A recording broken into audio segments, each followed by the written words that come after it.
बहुत समय पहले की बात है। एक छोटा सा गांव था, सोनापुर। गांव के एक किनारे पर घना जंगल फैला हुआ था। लोग उस जंगल को निषिद्ध वन कहते थे। कहा जाता था कि वहां जादू है, परियां हैं और ऐसी शक्तियां हैं जिन्हें इंसान समझ नहीं सकता। इसी डर की वजह से कोई भी उस जंगल के पास नहीं जाता था। लेकिन उसी जंगल की सीमा पर एक टूटी फूटी झोपड़ी में रहता था एक गरीब किसान रामू। रामू के पास ज्यादा जमीन नहीं थी, न सोना चांदी, न कोई बड़ा परिवार। उसके पास था तो बस मेहनती हाथ, सच्चा दिल और एक शांत मुस्कान। हर सुबह सूरज निकलने से पहले रामू उठ जाता। मिट्टी से भरे पैरों के साथ वह अपने छोटे से खेत में काम करता, पेड़ों से बातें करता और शाम को थका हुआ लेकिन संतुष्ट होकर घर लौट आता। गांव वाले कहते थे, रामू बेवकूफ है, जंगल के इतने पास रहता है। पर रामू हमेशा मुस्कुराकर कहता, जिस जंगल से सब डरते हैं वही मुझे रोज नई हवा देता है। रामू की सादगी। रामू का जीवन बहुत सादा था। रात को मिट्टी का चूल्हा, दिन में सूखी रोटी और दिल में कभी शिकायत नहीं। जब भी उसे कम फसल मिलती वह आसमान की ओर देखकर कहता, शायद इस बार जरूरत किसी और की ज्यादा होगी। गांव में कोई बीमार पड़ता तो रामू मदद करता, कोई भूखा होता तो अपनी रोटी आधी कर देता। पर रामू को सबसे ज्यादा अच्छा लगता था जंगल की खामोशी। निषिद्ध वन का रहस्य। वह जंगल अजीब था। दिन में भी हल्की चमक, रात में चमकते हुए फूल और हवा में जैसे कोई फुसफुसाहट। गांव के बुजुर्गों की मान्यता थी कि उस जंगल में परियां रहती हैं। जो लालची होगा वह कभी वापस नहीं आएगा। रामू ने ये सब सुना था, पर उसके दिल में डर नहीं था।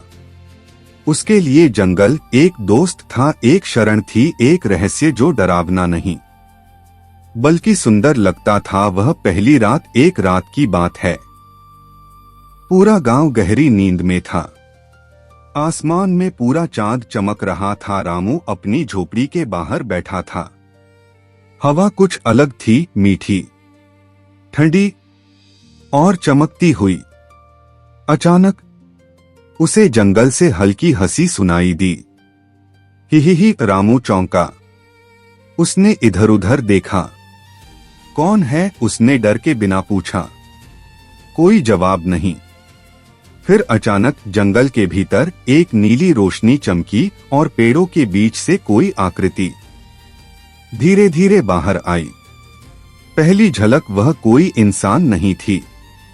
छोटी सी काया, पंखों जैसी चमकती रोशनी और आंखों में सितारों जैसी चमक। वह एक परी थी। रामू की सांस रुक गई।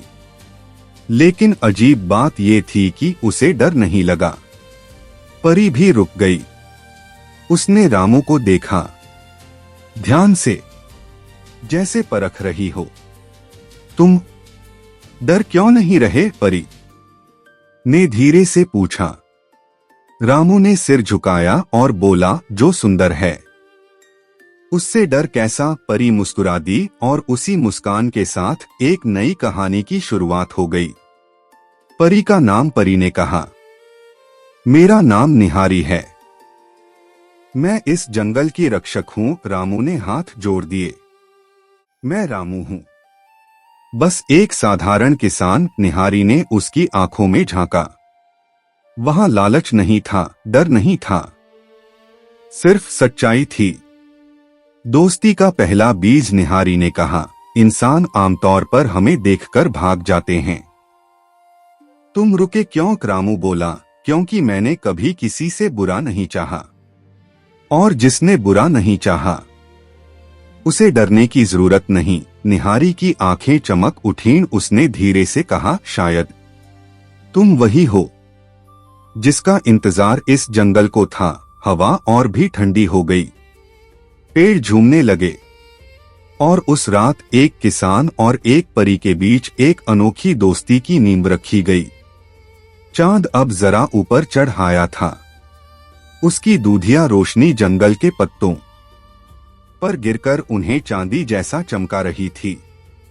रामू और निहारी आमने सामने खड़े थे, एक इंसान और एक परी, दो अलग दुनियाओं से। लेकिन उस पल में कोई दूरी नहीं थी। निहारी ने धीरे से अपने पंख समेटे। हवा में बिखरी चमक जैसे उसके साथ ही सिमट गई। रामू, उसने गंभीर स्वर में कहा, तुम जानते हो, इस जंगल में इंसानों का आना मना है। रामू ने शांति से सिर हिलाया। सुना तो है, वह बोला, पर मैंने कभी किसी का नुकसान नहीं किया। मैं बस यहीं रहता हूं। चुपचाप निहारी कुछ पल उसे देखती रही, फिर बोली, यही बात तुम्हें अलग बनाती है। जंगल का पहला नियम। निहारी ने हाथ फैलाया। जैसे ही उसने ऐसा किया, आसपास के पेड़ों पर हल्की रोशनी दौड़ गई। हवा में फुसफुसाहट गूंजने लगी, मानो जंगल खुद बोल रहा हो। यह जंगल जीवित है, निहारी बोली। यह सुनता है, समझता है और याद रखता है। रामू की आंखें फैल गईं। याद रखता है? हाँ, निहारी ने सिर हिलाया। जो यहां लालच लेकर आता है, उसकी परछाई तक को जंगल निगल लेता है। रामू के मन में गांव वालों की बातें गूंजने लगीं, लोग जो कभी लौटकर नहीं आए, अचानक गायब हो गए लोग। तो फिर रामू ने हिम्मत करके पूछा, मैं यहां अब तक कैसे सुरक्षित हूं? निहारी की आवाज नरम हो गई। क्योंकि तुम लेने नहीं, देने आए हो। निहारी कौन है? रामू ने झिझकते हुए पूछा। निहारी, तुम सच में कौन हो? निहारी हल्की मुस्कान के साथ एक पत्थर पर बैठ गई। उसके पंखों से झरती रोशनी घास पर बिखर गई। मैं इस जंगल की सबसे छोटी रक्षक परी हूं, उसने कहा। मुझसे पहले मेरी माँ थी और उससे पहले मेरी नानी। रामू ध्यान से सुनता रहा। हर पीढ़ी में, निहारी बोली, एक परी चुनी जाती है जो जंगल और इंसानों के बीच संतुलन बनाए रखे। और क्या इंसान इस संतुलन का हिस्सा है? रामू ने पूछा। निहारी की आंखों में हल्की उदासी उतर आई। थे, उसने धीरे से कहा, पर अब कम ही बचे हैं जो समझते हैं। पुरानी भूल। निहारी ने जंगल की ओर देखा। उसकी आवाज में स्मृति की थरथराहट थी। बहुत साल पहले, वह बोली, एक राजा यहां आया था। उसने जंगल से अमरता मांगी। रामू चुप रहा। जंगल ने मना कर दिया, निहारी ने कहा। तो राजा ने आग लगवा दी, पेड़ कटवाए और परियों का शिकार किया। हवा भारी हो गई। रामू ने मुट्ठियां कस ली। उस दिन, निहारी ने कहा, जंगल ने नियम बना दिया, लालची इंसान का प्रवेश निषिद्ध। रामू की परीक्षा। कुछ पल की खामोशी के बाद निहारी उठ खड़ी हुई। उसने रामू की ओर देखा, गंभीर पर दयालु। रामू, उसने कहा, अगर तुम सच में अलग हो तो तुम्हें एक परीक्षा देनी होगी। रामू ने बिना सोचे कहा। जो ठीक समझो। निहारी ने जमीन पर हाथ रखा। धरती हल्की सी कांपी। अचानक पास की झाड़ियों से एक सुनहरी थैली निकली। वह अपने आप खुल गई। अंदर सोने के सिक्के चमकते हुए, ढेर सारे। रामू की आंखें एक पल को चमकी, फिर वह पीछे हट गया। वह बोला, ये मेरे लिए नहीं है। निहारी ने कुछ नहीं कहा, बस देखती रही। अगर मैं इन्हें ले लूं, रामू ने धीरे से कहा, तो मैं भी उसी राजा जैसा हो जाऊंगा। उसने थैली बंद की और उसे वापस जमीन पर रख दिया। जंगल की स्वीकृति। अचानक पूरा जंगल चमक उठा। पेड़ों के पत्ते झंझनाने लगे, फूल खिल उठे और हवा में मधुर संगीत गूंजने लगा। निहारी की आंखें खुशी से भर आईं। जंगल ने तुम्हें स्वीकार कर लिया है रामू, उसने कहा। रामू ने झुककर मिट्टी को छुआ। ये मेरा सौभाग्य है, दोस्ती का नियम, निहारी मुस्कुराई। आज से, उसने कहा, तुम मेरे मित्र हो, पर याद रखना हमारी दोस्ती भी एक नियम के साथ है। कौन सा नियम? रामू ने पूछा। तुम कभी भी इस जंगल का राज किसी लालची इंसान को नहीं बताओगे, निहारी बोली। और मैं तुम्हें कभी ऐसा वरदान नहीं दूंगी जो तुम्हें बदल दे, रामू ने सिर झुका दिया। मंजूर है। दोनों के बीच एक अदृश्य डोर बंध गई, भरोसे की, सम्मान की और सच्ची दोस्ती की। विदा की पहली रात निहारी ने आसमान की ओर देखा। अब मुझे जाना होगा, उसने कहा।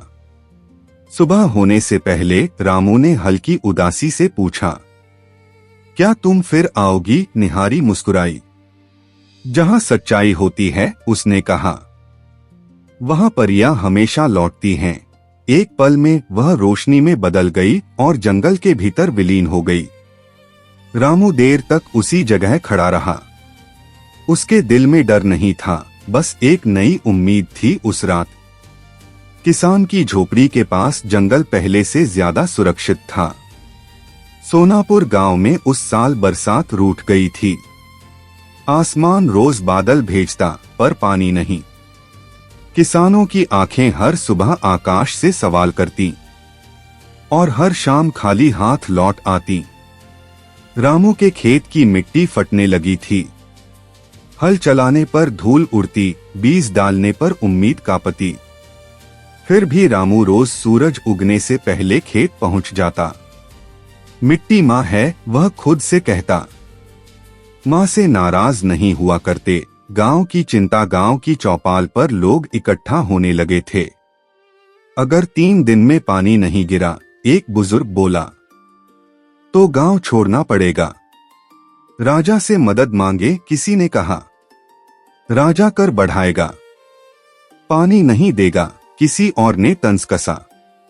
रामू चुपचाप बैठा रहा। उसके दिल में डर था, पर उससे ज्यादा भरोसा। उसे याद आई निहारी, जंगल की पुकार। उस रात रामू देर तक सो नहीं पाया। झोपड़ी के बाहर आकर उसने धीरे से कहा, निहारी। हवा में हल्की सी सरसराहट हुई। पेड़ों की पत्तियां चमकने लगीं, नीली रोशनी में निहारी प्रकट हुई। तुमने पुकारा, उसने कहा। तो जंगल ने सुना। रामू की आवाज भारी थी। गांव सूख रहा है, उसने कहा। लोग भूखे मर सकते हैं। निहारी की मुस्कान गायब हो गई। उसकी आंखों में चिंता उतर आई। नियम की याद, रामू। निहारी बोली, तुम जानते हो मैं सीधे जादू से बारिश नहीं करा सकती। रामू ने सिर झुका लिया। मुझे कुछ नहीं चाहिए, वह बोला। बस कोई रास्ता। निहारी ने कुछ पल सोचा, फिर वह जमीन पर बैठ गई। हर समस्या का जादू से हल नहीं होता, उसने कहा। कुछ हल इंसानों को खुद खोजने होते हैं। जंगल का रहस्य। निहारी ने रामू को जंगल के भीतर चलने का इशारा किया। पहली बार रामू जंगल की गहराई में गया। वहां हवा ठंडी थी, धरती नम और पेड़ों की जड़ें जैसे सांस ले रही हों। वे एक पुराने बरगद के पास रुके। इस पेड़ के नीचे, निहारी ने कहा, एक भूली हुई नदी बहती है। रामू चौंका। नदी? हाँ, निहारी बोली। इंसानों ने इसे मिट्टी में दबा दिया था, अपनी ही सुविधा के लिए। पहली मदद। निहारी ने जमीन पर एक छोटा सा निशान बनाया। अगर तुम यहाँ खुदाई करवाओ, उसने कहा, तो पानी निकलेगा। रामू ने सवाल नहीं किया, उसने बस सिर हिलाया। पर याद रखना, निहारी ने जोड़ा, यह मदद है, वरदान नहीं। मेहनत की जीत। अगले दिन रामू ने गांव वालों को बुलाया। यहाँ खोदते हैं, उसने कहा। लोग हंसे। सूखी जमीन में पानी, किसी ने कहा। पर रामू खुद फावड़ा लेकर आगे बढ़ा। धीरे धीरे कुछ और लोग जुड़ गए। तीसरे दिन धरती से ठंडी नमी निकली। चौथे दिन पानी फूट पड़ा। गांव खुशी से रो पड़ा। पहली बारिश उसी शाम आसमान गरजा। बादल टूट पड़े। लोग नाचने लगे। बच्चे हंसने लगे। रामू चुपचाप बारिश में खड़ा रहा। उसे दूर जंगल में नीली रोशनी चमकती दिखी। दोस्ती की कसौटी निहारी की आवाज हवा में गूंजी, याद रखना रामू, जब इंसान मेहनत करता है तब जादू रास्ता दिखाता है। रामू ने हाथ जोड़ दिए। 0202 शाम के 6:06 KSP अनमोल वाईटी। बारिश के बाद सोनापुर गांव जैसे नई सांस लेने लगा था। सूखी जमीन पर हरियाली फैलने लगी। खेतों में पौधों की कोमल पत्तियां झूमने लगीं और लोगों के चेहरों पर फिर से मुस्कान लौट आई। लेकिन जहां उम्मीद होती है वहां किसी की नजर भी पड़ती है। राजा तक पहुंची खबर। सोनापुर राज्य के महल में उस दिन असामान्य हलचल थी। राजा वीरेंद्र सिंह अपने सिंहासन पर बैठा था। चमकदार वस्त्र, भारी मुकुट और आंखों में सवाल। कहा था ना, राजा ने दरबारी से पूछा, इस साल सूखा पड़ेगा?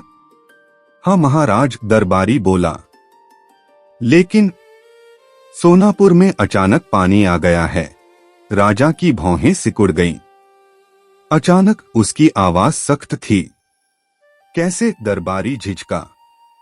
कहते हैं एक किसान है रामू, उसी के कहने पर खुदाई हुई और पानी निकल आया। राजा चुप हो गया, पर उसकी चुप्पी में संतोष नहीं था, उसमें शक था। पुरानी यादें। राजा वीरेंद्र सिंह उस पुराने राजा का वंशज था जिसने कभी निषिद्ध वन पर हमला किया था। महल की दीवारों पर अब भी पुरानी लड़ाइयों की तस्वीरें थीं। परियों के जलते पंख, कटे हुए पेड़। राजा ने मुट्ठी कस ली। जादू अब भी जिंदा है, उसने खुद से कहा। रामू पर शक। उसी शाम सिपाही सोनापुर पहुंचे। रामू नाम का किसान कहाँ है? एक सिपाही चिल्लाया। गांव वाले डर गए। रामू आगे आया। मैं हूं, उसने शांत स्वर में कहा। सिपाही ने उसे ऊपर से नीचे देखा। राजा ने तुम्हें बुलाया है। लोगों के दिल बैठ गए। जंगल की चेतावनी। उस रात रामू महल जाने से पहले जंगल की ओर गया। निहारी, उसने धीमे से पुकारा। हवा भारी हो गई।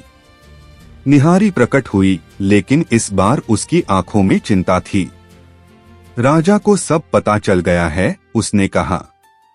रामू ने सिर झुकाया।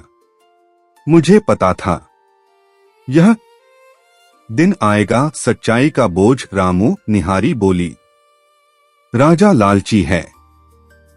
अगर उसे जंगल का राज पता चला तो वह सब नष्ट कर देगा। रामू ने बात पूरी की। कुछ पल की खामोशी। मुझे भाग जाना चाहिए? रामू ने पूछा। निहारी ने सिर हिलाया। नहीं, भागना नियम तोड़ना होगा। दोस्ती की कसौटी। निहारी ने धीरे से रामू के हाथ पर हाथ रखा। अब हमारी दोस्ती की परीक्षा है। रामू मुस्कुराया। मैं डरता नहीं, उसने कहा। मैंने कुछ चुराया नहीं। निहारी की आंखें चमक उठीं। महल की ओर। अगली सुबह रामू सिपाहियों के साथ चला। महल की दीवारें ऊंची थीं, पर रामू का मन स्थिर। दरबार में राजा ने उसे देखा। तुम एक साधारण किसान हो, राजा बोला। फिर इतना बड़ा चमत्कार कैसे? रामू ने सीधे उत्तर नहीं दिया। उसने सिर झुकाकर कहा, महाराज, जब इंसान जमीन की इज्जत करता है तो जमीन भी जवाब देती है। दरबार में फुसफुसाहट फैल गई। राजा की लालच भरी नजर। राजा ने रामू को ध्यान से देखा। उसकी आंखों में सच्चाई थी, पर राजा को दिखा सिर्फ मौका। इस किसान के पीछे कुछ है, राजा ने मन ही मन सोचा। उसने हाथ उठाया। रामू, राजा बोला, तुम कल फिर दरबार आओगे? हम तुम्हारी परीक्षा लेंगे। रामू जानता था यह परीक्षा खेत की नहीं, नियत की थी। अगली सुबह महल में असामान्य सन्नाटा था। सोने के खंभों पर धूप पड़ रही थी, पर हवा में भारीपन था, जैसे दीवारें भी आने वाले सच को महसूस कर रही हों। दरबार सजा हुआ था। मंत्री, सेनापति, पंडित सब मौजूद थे और उनके बीच साधारण कपड़ों में खड़ा था रामू। राजा की पहली चाल। राजा वीरेंद्र सिंह ने सिंहासन से कहा, रामू, अगर तुम सच में धरती को समझते हो तो आज हमें साबित करो। उसने इशारा किया। सिपाही एक सूखा पौधा लेकर आए, पीले पत्ते, टूटी टहनी। इसे हरा करो। राजा बोला, बिना पानी, बिना मिट्टी। दरबार में खुसर पुसर शुरू हो गई। रामू की सादगी। रामू ने पौधे को हाथ में लिया। उसने आंखें बंद की। न कोई मंत्र, न कोई जादू। वह धीरे से बोला, अगर जीवन बचना चाहता है तो रास्ता खुद ढूंढ लेता है। कुछ पल बीते, कुछ नहीं हुआ। लोग हंसने लगे। अदृश्य सहारा। अचानक हल्की सी हवा चली, पौधे की जड़ें कांपी। दरबार के किसी कोने में नीली चमक झिलमिलाई, बस एक पल के लिए। सूखे पौधे पर नन्हासा हरा अंकुर फूट पड़ा। पूरा दरबार सन्न रह गया। राजा की आंखों में सच। राजा खड़ा हो गया। तुम जादू जानते हो? रामू ने तुरंत कहा, नहीं महाराज, मैं सिर्फ भरोसा जानता हूं। राजा की आंखों में संतोष नहीं और ज्यादा लालच भर गया। दूसरी परीक्षा। राजा ने पंडितों को बुलाया। अगर यह किसान जादू नहीं करता, राजा बोला, तो इसे सच बोलने की कसम खिलाओ। पंडित आगे आए। रामू ने शांति से कसम खाई। क्या तुम किसी जादुई शक्ति से मदद लेते हो? पंडित ने पूछा। रामू ने कुछ पल चुप रहकर कहा, मैं किसी का उपयोग नहीं करता, मैं सिर्फ रास्ता बताने वालों की बात सुनता हूं। यह जवाब सच भी था और अधूरा भी। दरबार की उलझन। दरबार बंट गया। कुछ बोले यह ईमानदार है, कुछ बोले यह खतरनाक है। राजा ने हाथ उठाया। फैसला अभी नहीं होगा, उसने कहा। रामू को महल में रोका जाएगा। रात की चेतावनी। उस रात रामू को एक छोटे कक्ष में रखा गया। दीवारों के पार से नीली रोशनी छनकर आई। निहारी प्रकट हुई। रामू, उसने फुसफुसाया। राजा तुम्हें छोड़ने वाला नहीं। रामू ने मुस्कुराया। मैंने सच नहीं छुपाया, बड़ा सच, पर पूरा सच भी नहीं बताया। निहारी बोली। रामू की आवाज शांत थी। अगर पूरा सच बताया तो जंगल खतरे में आ जाएगा। निहारी की आंखें नम हो गईं। शायद अब समय आ रहा है, उसने कहा, जब इंसानों को फिर से चुनाव करना होगा। दोस्ती की कसौटी। निहारी ने रामू से पूछा, अगर राजा तुम्हें लालच दे तो? रामू ने बिना हिचक कहा, तो भी नहीं। निहारी मुस्कुराई। तो चाहे जो हो, उसने कहा, तुम अकेले नहीं रहोगे। सुबह होते ही महल में हलचल मच गई। दरबार फिर सजा, पर आज का माहौल अलग था। आज सवाल जादू का नहीं, नियत का था। रामू को दरबार में लाया गया। उसके चेहरे पर थकान थी, पर आंखों में स्थिरता। राजा वीरेंद्र सिंह ने उसे बैठने का इशारा किया, जो अपने आप में असामान्य था। मीठा प्रस्ताव रामू, राजा ने नरम आवाज में कहा। तुम जैसे लोग राज्य को आगे बढ़ाते हैं। रामू चुप रहा। अगर तुम हमारे साथ काम करो, राजा बोला, तो मैं तुम्हें जमीन दूंगा, सोना दूंगा और गांव का मुखिया बना दूंगा। दरबार में सन्नाटा छा गया। रामू का मन। रामू ने आंखें बंद कर ली। उसे अपनी झोपड़ी याद आई, सूखी रोटी, गांव के बच्चे और जंगल की खामोशी। उसने आंखें खोली।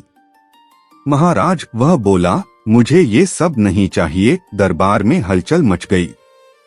छुपी हुई शर्त। राजा की मुस्कान गहरी हो गई।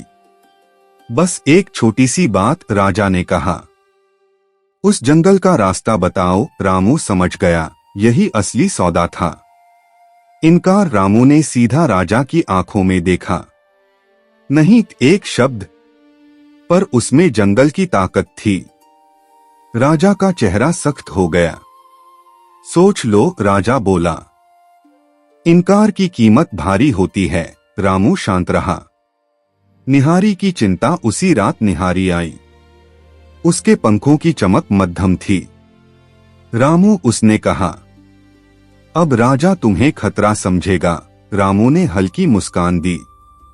अगर सच खतरा है, वह बोला, तो खतरा बनना ठीक है। निहारी की आंखों में आंसू आ गए। कैद का आदेश। अगले दिन राजा ने आदेश दिया, रामू को कारागार में डाल दिया जाए। लोहे के दरवाजे बंद हो गए। अंधेरा, नमी और सन्नाटा, पर रामू का दिल शांत था। दोस्ती की लौ। अंधेरे में नीली रोशनी जली। डरो मत, निहारी ने कहा। जंगल तुम्हें भूला नहीं है। रामू ने जमीन छुई। मैंने भी जंगल को नहीं छोड़ा। सच्चाई की ताकत। निहारी ने कहा, अगर चाहो तो हम तुम्हें यहाँ से निकाल सकते हैं। रामू ने सिर हिलाया। नहीं, उसने कहा, अगर मैं भागा तो राजा और क्रूर होगा। निहारी समझ गई, यह इनकार भी एक बलिदान था। कारागार की दीवारें मोटी थीं, पत्थर ठंडे थे और अंधेरा ऐसा कि समय भी थमसा गया था। रामू जमीन पर बैठा था, हाथ घुटनों पर, आंखें बंद। उसके भीतर कोई भय नहीं था, सिर्फ प्रतीक्षा थी। कैद में शांति। पहरेदारों को यह अजीब लगता था। कैदी आमतौर पर रोते, चिल्लाते, गिड़गिड़ाते, पर रामू, वह सुबह मिट्टी पर उगती घास को याद करता और रात जंगल की खुशबू को। एक पहरेदार ने धीरे से पूछा, तू डरता नहीं? रामू मुस्कुराया। जो सच के साथ होता है, उसने कहा, वह अकेला नहीं होता। जंगल की बेचैनी। उधर निषिद्ध वन में पहली बार सदियों बाद जंगल बेचैन था। पेड़ों की पत्तियां बिना हवा हिली, नदियों का पानी उल्टी दिशा में बहा और जुगनू रात में भी रोशनी देने लगे। यह संकेत था, परियों की सभा। जंगल के सबसे पुराने वृक्ष, महावृक्ष के नीचे परियां इकट्ठा हुई। सैकड़ों रोशनियां, अलग अलग रंग, अलग अलग स्वर। निहारी बीच में खड़ी थी। एक इंसान, उसने कहा, हमारे लिए कैद में है। सभा में फुसफुसाहट फैल गई। विरोध की आवाजें। एक बुजुर्ग परी बोली, इंसानों पर भरोसा करना भूल थी। दूसरी ने कहा, राजा वही गलती दोहराएगा। निहारी ने आवाज ऊंची की, लेकिन यह इंसान अलग है। रामू का बलिदान। निहारी ने सभा को सब बताया, सूखे गांव की कहानी, इनकार और कैद। उसने हमसे कुछ नहीं मांगा। निहारी बोली, सिवाय रास्ते के। जंगल की हवा ठहर गई। परियों का निर्णय। महावृक्ष की छाल चमकी। एक गहरी आवाज गूंजी, अगर इंसान अपने लिए नहीं, दूसरों के लिए खड़ा हो तो वह जंगल का मित्र है। निर्णय हुआ। मदद की शर्त। परियां बोली, हम रामू को बचाएंगे, लेकिन राजा को चेतावनी देंगे, बिना रक्तपात। निहारी ने सिर झुकाया। कारागार में चमत्कार। उसी रात कारागार की दीवारों में दरारें चमकने लगीं। लोहे की सलाखें लताओं में बदल गईं। निहारी प्रकट हुई। चलो, उसने कहा। रामू ने सिर हिलाया। नहीं। निहारी चौंकी। अंतिम परीक्षा। अगर मैं गया, रामू बोला, तो राजा गांव पर टूट पड़ेगा। निहारी की आंखें भर आईं। तो फिर? उसने पूछा।